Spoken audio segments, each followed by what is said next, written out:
Welcome back to Math 215, Mathematical Statistics. Today we'll be talking about Part 3 of hypothesis testing from Chapter 13 in particular. We'll be looking at tests involving categorical variables. Up to this point, we have dealt with performing hypothesis tests on numerical data when we've been answering questions about means or proportions or the difference between means or variances or the ratio of variances. In particular, all our generalizations have been based on numerical data. But what if we start asking questions about populations characterized by qualitative data? In other words, how are we going to address questions that are concerned with relationships between characteristics of a population? In particular, we might be interested in asking questions like, is handedness related to gender? Or, are handedness and the dominant eye related? Or, is smoking related to heart disease? So we'll now shift our focus to addressing questions that are concerned with these relationships between categorical characteristics of a population. Suppose, for example, that the results of a survey of men and women yielded the following results. 264 men are right-handed, 27 of the men were left-handed, and 9 were ambidextrous, while for the women, 273 were right-handed, 24 were left-handed, and 3 were ambidextrous. We might be interested in asking, is handedness independent of gender? In order to even begin starting to analyze this situation, we're going to have to construct something known as a contingency table. And a contingency table will just be a way that we use to organize this information.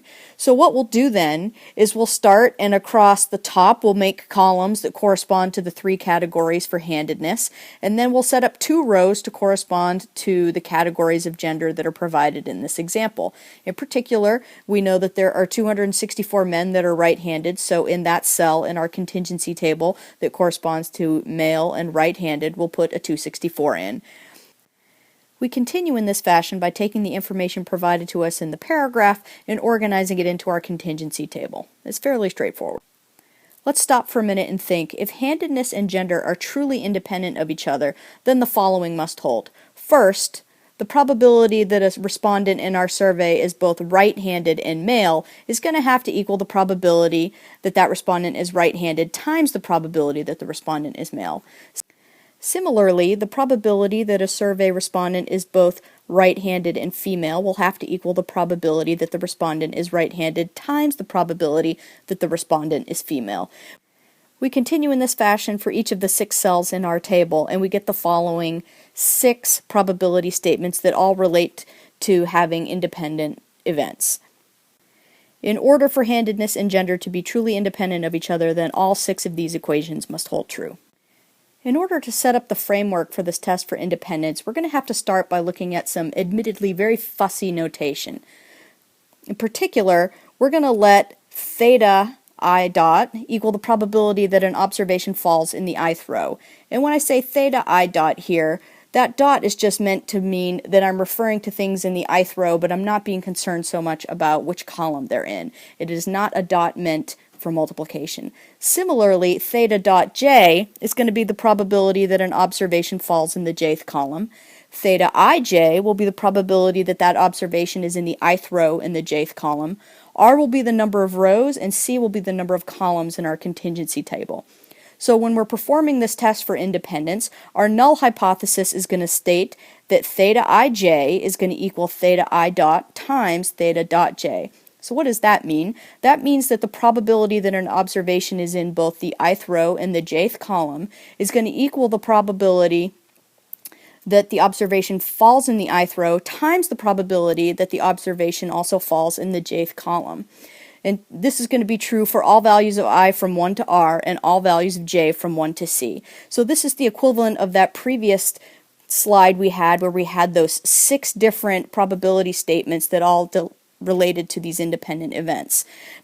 Now our alternative hypothesis is going to say that that independence condition fails for just some I and some j. So maybe one cell in our table won't satisfy that condition that guarantees independence, meaning some theta ij is not equal to theta I dot times theta j dot for some I and some j. And in order to construct our test statistic, we're also going to need a little bit more fussy notation.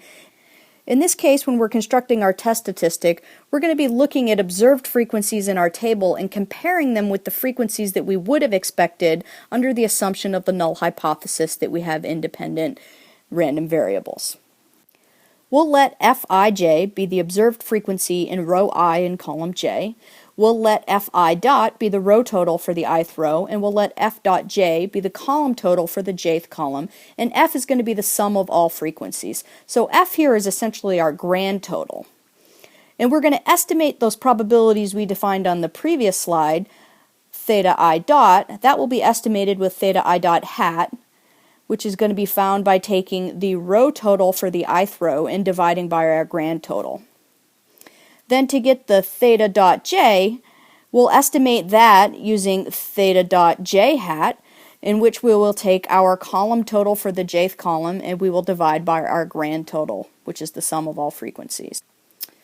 And under the null hypothesis, we're assuming independence. Therefore, we're going to compute expected frequencies as follows. The expected frequency of the value in row I in column j will denote Eij, and we will take that estimated probability that we just mentioned on the previous page, which is the estimated probability that an observation falls in the ith row, multiply it by the estimated probability that an observation falls in the jth column, and then we'll multiply by the grand total, and we'll get the following right here. Now remember, this is going to be our estimate of the, in essence, we have our row total times our column total divided by our grand total. And just to be clear, there should not be little hat symbols here. That's a typo. I apologize for that.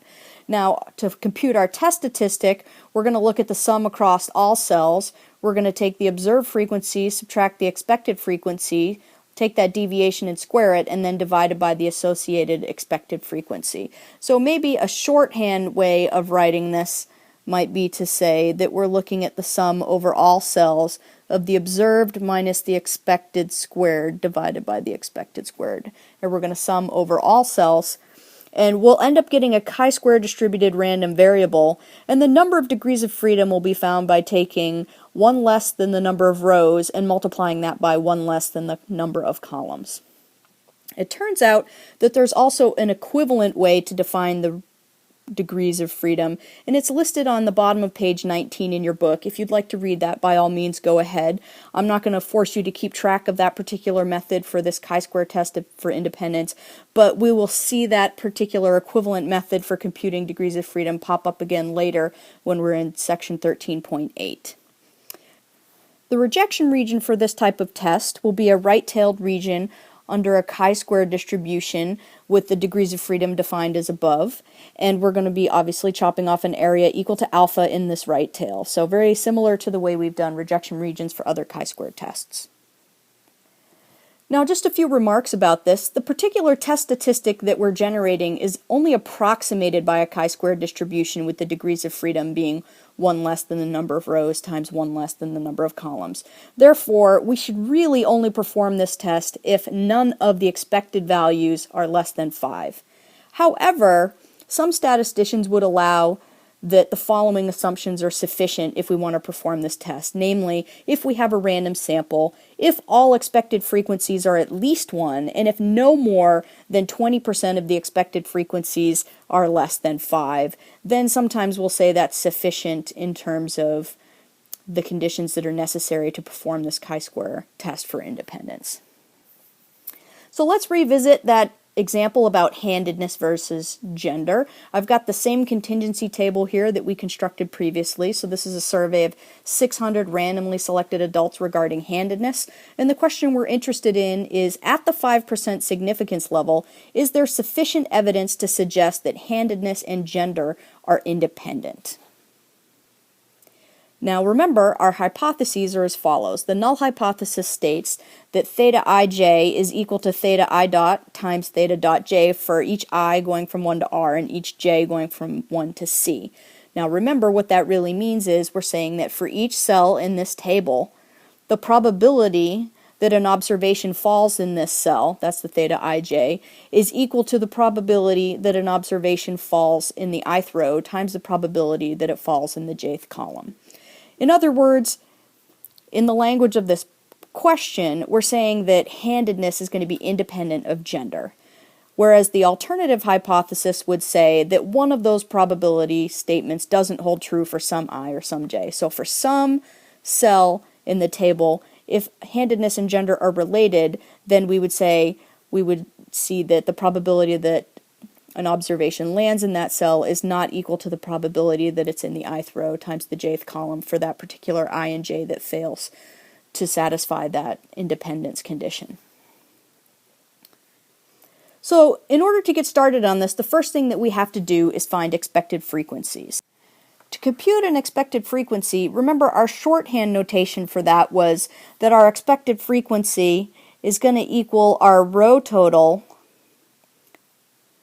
times our column total, and we're going to divide by the grand total. So, in particular, suppose we want to find the expected frequency for someone who's both male and right-handed. We're going to take the row total of 300, because it sits in a row whose total is 300, multiply by the column total of 537, and then we're going to divide by the grand total of 600, and if we do, we'll get something like 268.5.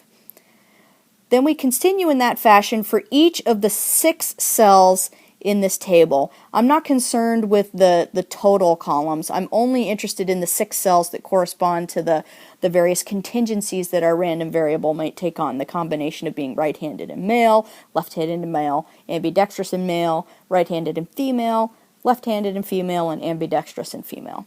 So if we continue in this fashion, for example, we would see that if we wanted to calculate, say, the expected value that we have a male who's ambidextrous, we would again take the row total of 300, we would divide by the column total of 12, and divide by the grand total of 600, and we would end up getting 6 for that expected value. So just to be clear, one expected value goes up here, 268.5, put that in parentheses, then we have an expected value up here in the male ambidextrous cell, which would be 6. We continue in this fashion, do this for all 6 cells. If so, we get the following expected value. Here I've got all expected values parenthetically labeled in red in the appropriate cells. That way I can keep track of how they're paired up with their associated observed frequency. And to compute our test statistic, remember, our goal was to look at the difference between the observed values minus the expected value for a given cell. We would square it, divide by that expected value, and then we'd sum over all cells in the table.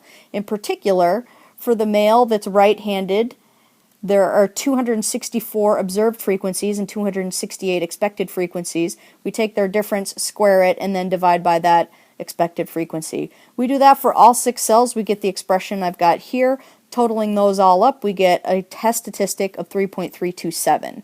Now let's compare that to our rejection region. Our rejection region is a right-tailed chi-square region where we've got an area of alpha equal to 0.05, and our degrees of freedom, remember, for this test, we take the number of rows minus 1 and multiply by the number of columns minus 1. We've got 2 rows, so if we subtract 1, we get 1, and we have 3 columns. If we subtract 1, we get 2, and 1 times 2 is 2, so our degrees of freedom is 2. So that means our critical value for our rejection region then, if we look it up in a table, is 5.991. Our test statistic of 3.327 does not sit in this rejection region, so we fail to reject our null hypothesis, and we argue that there is insufficient evidence to suggest handedness is related to gender. Any other chi-square test for independence that we perform will be performed similarly. We're going to start with a contingency table, we'll find expected frequencies, we'll look at the difference between the observed and the expected, square them, divide by the expected, then sum over all cells, we'll get our nice test statistic, and then we'll use that to make our decision. You could compute a p-value if you like, using the methods we've done previously. I'm not going to show an example here, because I think the notion is fairly clear. This ends our discussion of Chapter 13, Section 7, the analysis of an R by C table. And we'll be moving on to Section 13.8, goodness of fit.